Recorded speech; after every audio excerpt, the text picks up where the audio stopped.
What if the biggest signal coming out of Iraq right now is not a headline, not a rumor, and not a secret insider update? What if the real story is happening quietly, underneath the noise, inside Iraq's financial system, inside parliament, and inside the long structural process most people are overlooking? And what if the people chasing dates are missing the biggest signal of all? Welcome back to Global Currency World, the channel where we focus on calm, clear, grounded analysis without hype, without drama, and without false promises. If you appreciate real breakdowns instead of emotional speculation, take a quick second to subscribe and turn on notifications so you never miss an update. Now let's get into this, because something important is happening. But before your mind jumps to the question everyone asks, is this finally it? I want to slow things down for just a moment, because if you truly understand what is happening in Iraq right now, you stop thinking only in terms of moments. You stop thinking only about a date.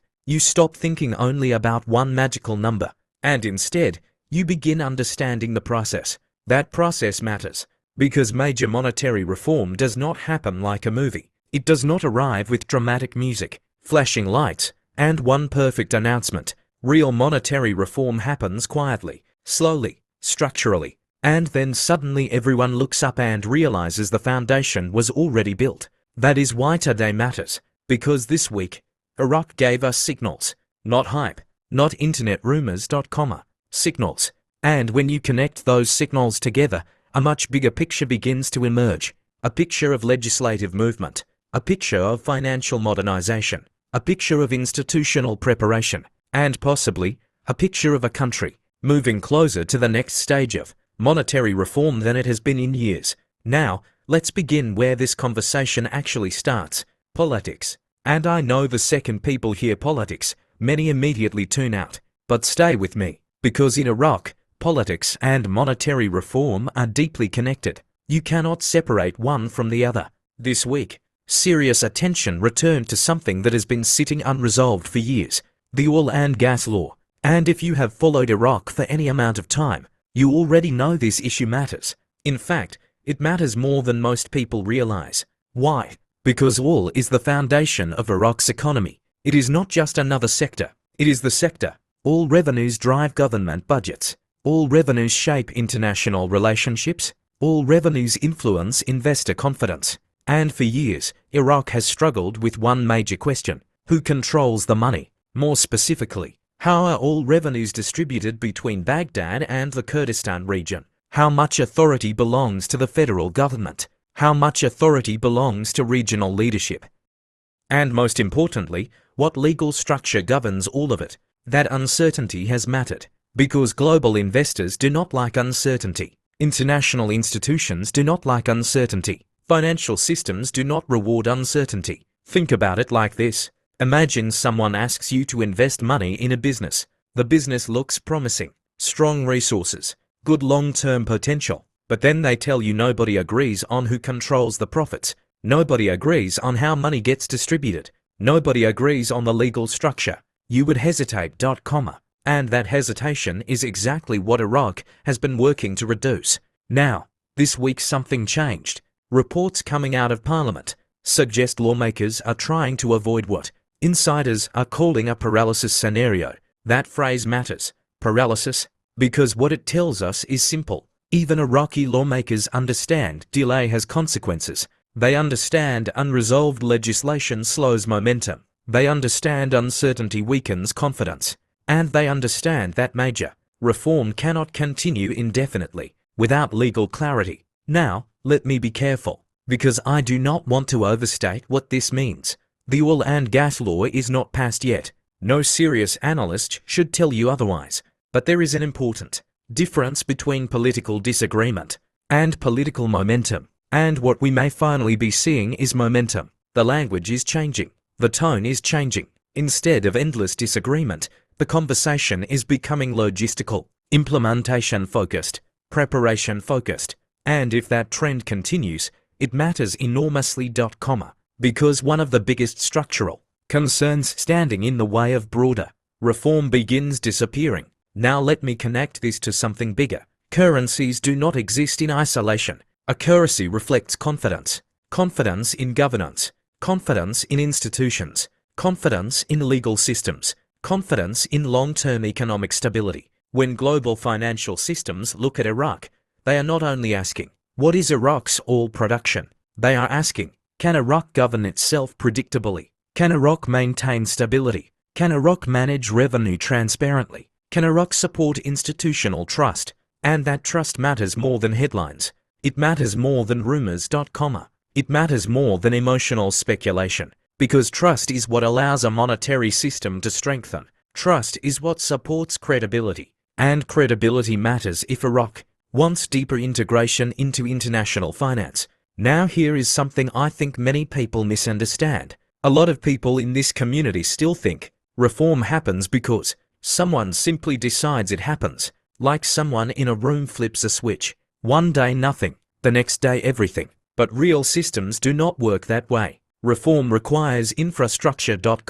Legal infrastructure, financial infrastructure, technological infrastructure, political infrastructure. And what we are watching in Iraq right now is infrastructure. Quiet, slow, sometimes frustrating, but real. And when enough of those pieces align, momentum accelerates. That is why this legislative conversation matters, because it removes friction, it removes barriers, it strengthens confidence. And confidence is currency. Now, stay with me, because what we are about to talk about next may be even more important. We need to talk about Iraq's banking system, because this is where the real structural story becomes impossible to ignore. Now let's talk about the part of this story that almost nobody explains clearly, the banking system. Because if legislation represents the political foundation of reform, then banking represents the operational foundation. And without operational readiness, nothing meaningful happens. This matters because many people in this space imagine monetary reform as a single dramatic moment. A number changes, people rush to banks, everything instantly transforms. But reality is far more technical than that. For Iraq to operate with a stronger, internationally respected currency, the system underneath the currency must actually function. And when I say function, I mean function at a global level. That means compliance, transparency, auditing, international partnerships, correspondent banking relationships, digital infrastructure, reserve confidence. All of those pieces matter. And honestly, this is where Iraq has quietly made some of its most important progress. Because for years, Iraq's banking system struggled. The infrastructure was outdated. Cash dominated daily life. International confidence was limited. And the financial system lacked the type of modernization global institutions typically expect. But over time, that picture began changing. Slowly, methodically, quietly. And today, the difference between Iraq's banking system and where it stood even 5 years ago is significant. Let me explain why. When international financial institutions look at a country, they are not only evaluating the currency, they are evaluating the system supporting that currency. Think of it this way. A beautiful building means nothing if the foundation underneath it is unstable. A strong currency requires a strong institutional base.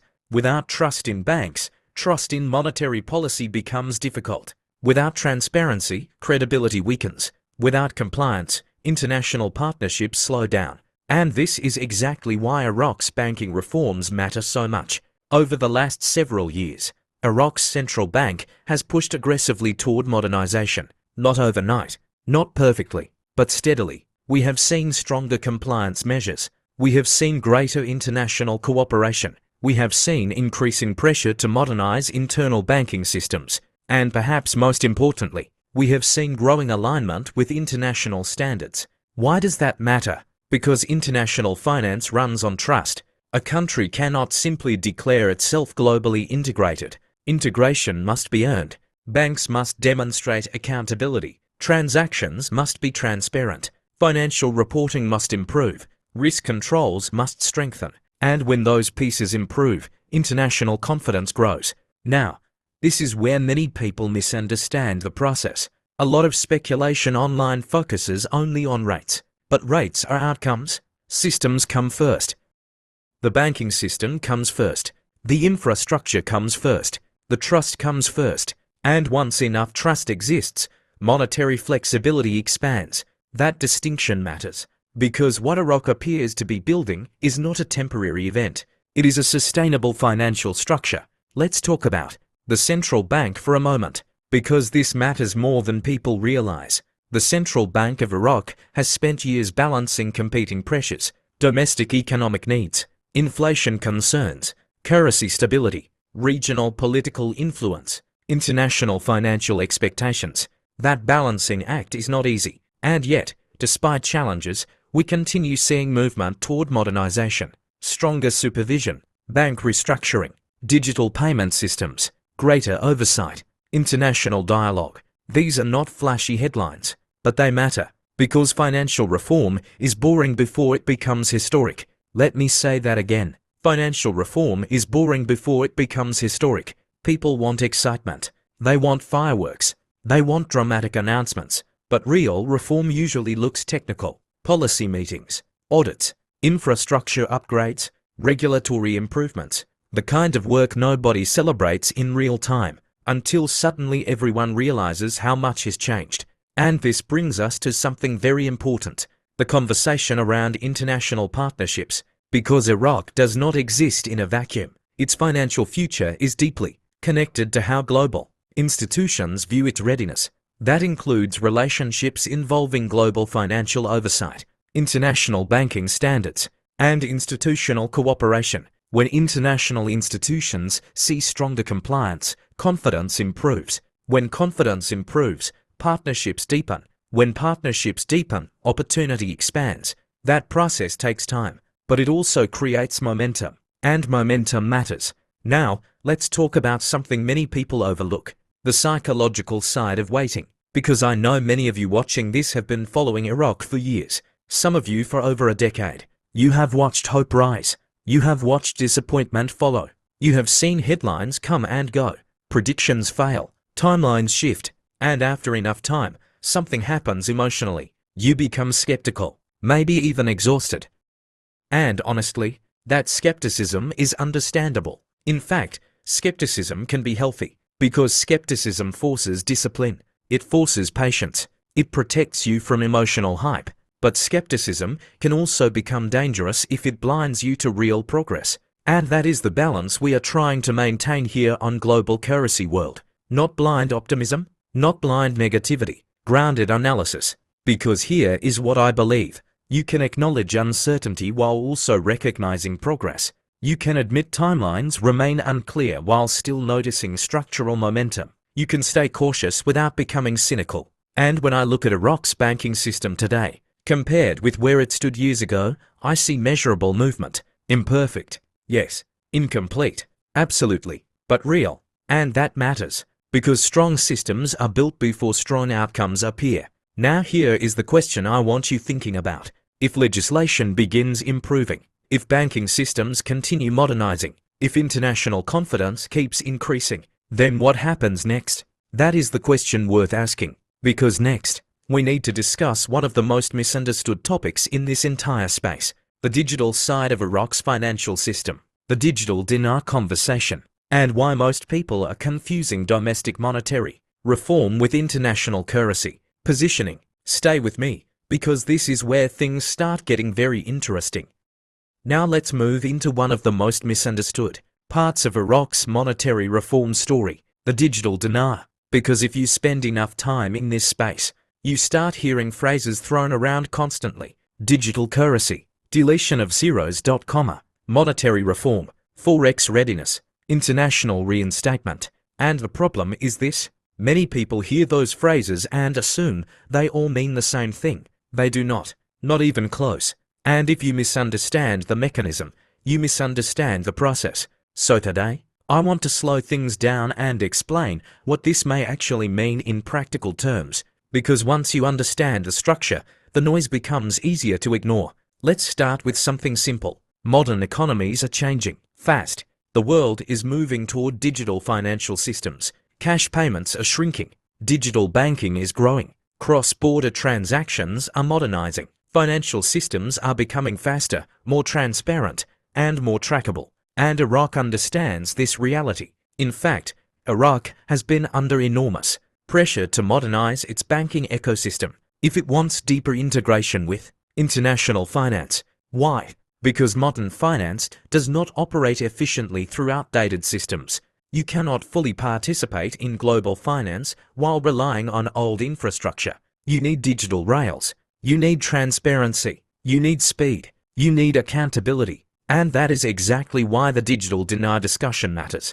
Now let me be careful with language, because the second people hear digital dinar, emotions take over. Some people immediately think, this means the RV is tomorrow. Others panic and think, this replaces physical currency completely. Neither extreme is useful. What appears to be happening is much more practical, much more structured, and honestly, much more believable. The broader objective seems straightforward. Move Iraq toward a cleaner, more modern monetary system.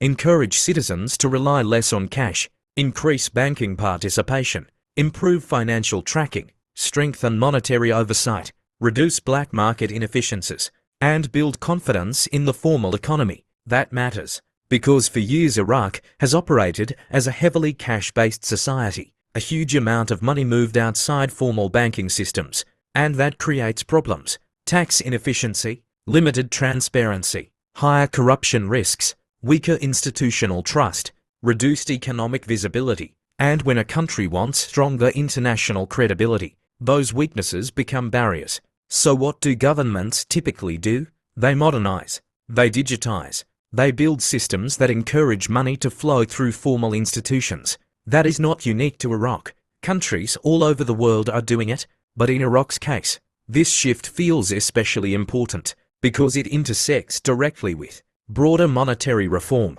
Now, let's talk about something that causes endless confusion, the deletion of zeros. If you have followed Iraq long enough, you have probably heard this phrase 1,000 times, and unfortunately, it is often misunderstood. Some hear deletion of zeros and assume instant wealth. Others hear it and panic. Neither reaction really reflects how redenomination works. So let's simplify this. Deletion of zeros is generally considered a domestic monetary restructuring process. Domestic, that word matters. It means internal, operational, administrative. Think of it like simplifying a system. Instead of carrying large denomination notes for everyday spending, a country restructures pricing and note circulation to create cleaner transactions. For example, large denomination currency becomes smaller, easier to use denominations. The purpose: efficiency, stability, simplicity, public confidence, and importantly, smoother economic functioning. But here is the critical distinction. Deletion of zeros alone does not automatically define international exchange value. Let me repeat that because this matters. Deletion of zeros does not automatically determine international value. Domestic monetary reform and international valuation are related, but they are not identical. And this is where many commentators accidentally confuse people, because they blend multiple mechanisms together as if they happen simultaneously. Reality is usually more layered, more technical, more gradual. What appears more likely is that Iraq is building multiple systems at once: a domestic modernization process, a banking modernization process, a legal reform process, and an international positioning process. Think of it like building an airport. Before planes take off internationally, what happens first? Infrastructure, runways, security systems, control towers, technology, staff training, rules, compliance. All of that comes before international traffic scales. That analogy matters, because Iraq's financial system feels very similar. What we may be watching is infrastructure construction, the part that looks boring, the part nobody celebrates, the part that happens quietly, until suddenly the system feels complete. And this connects directly back to digital transformation, because digital systems make modern finance possible. Faster transfers, cleaner oversight, lower corruption risk, better transparency, stronger compliance, higher confidence. And confidence, once again, is the word that keeps appearing. Confidence in institutions, confidence in banks, confidence in monetary systems, confidence in long-term stability. Now let me pause for a second, because I know what some of you are thinking. You may be asking, okay, but what does this actually mean for me? Fair question. And here is the honest answer. It means preparation matters more than emotion, because long-term structural reform rewards patience, not panic, not obsession, not constant emotional reactions to headlines. Preparation, understanding, discipline. If Iraq continues strengthening its financial systems, if digital modernization continues, if legislation improves, if institutional trust grows, then logically, the foundation supporting broader monetary reform becomes stronger. That does not mean tomorrow, and I know some people hate hearing that, but realism matters. Nobody credible can promise dates. Nobody credible can guarantee timelines. What we can do is observe momentum, and momentum right now appears more structural than emotional. That matters, because structural momentum lasts longer. It survives headlines. It survives noise. It survives political drama. And when enough structural pieces align, meaningful change becomes possible. Now stay with me, because next, we need to discuss something even bigger. All trade relationships, regional positioning, and why Iraq's economic future may be shifting in ways most people are barely paying attention to, because monetary reform without economic strength means very little, and Iraq's economy may be telling us a bigger story than most headlines reveal. Now let's zoom out and look at the bigger economic picture, because monetary reform does not happen in isolation. A stronger currency, or even the possibility of stronger monetary positioning, cannot survive without economic credibility underneath it. And in Iraq's case, that credibility starts with one thing: oil. For decades, oil has been the heartbeat of Iraq's economy. Government budgets depend on it. Infrastructure spending depends on it. International partnerships depend on it. Public services depend on it. In many ways, Iraq's economic story has been the oil story. And while that reality creates enormous opportunity, it also creates enormous vulnerability, because when an economy depends too heavily on one thing, instability becomes dangerous. Oil prices rise, growth improves. Oil prices fall, pressure increases. That dependence creates volatility, and volatility creates uncertainty. Now, why does that matter for monetary reform? Simple, because no country can sustain long-term financial confidence if its economic engine feels fragile. Global markets look for predictability. Investors look for stability. Financial institutions look for durability. And this is where Iraq's story becomes more interesting, because what Iraq appears to be trying to do is shift away from pure oil dependency, not eliminate oil. That would be unrealistic, but diversify beyond it. And that distinction matters. What does diversification mean? It means building multiple sources of economic strength: energy, technology, agriculture, industry, banking, trade corridors, manufacturing, transportation, private sector growth. When countries diversify, resilience improves, and resilient economies support stronger monetary systems. Now let's talk about trade, because this part matters more than people realize.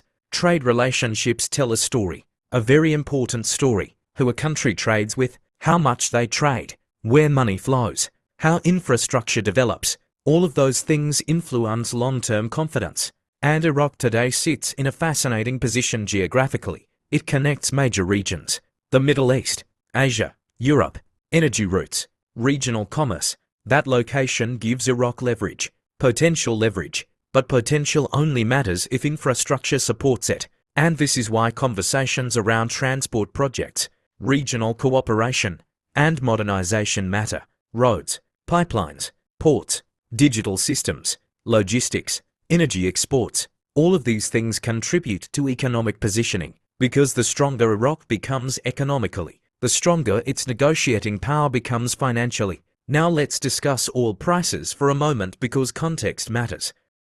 Many people panic when they see fluctuations: oil up, oil down, exports rising, exports falling. And yes, those things matter, but short-term fluctuations do not necessarily define long-term direction. A mature analysis always asks, what is the broader trend? And the broader trend suggests Iraq is trying to modernize how it monetizes its resources, increase efficiency, expand partnerships, strengthen infrastructure, reduce dependency on instability, improve production systems, and perhaps most importantly, increase long-term sustainability. Because here is something worth remembering: strong currencies are not built only on resources.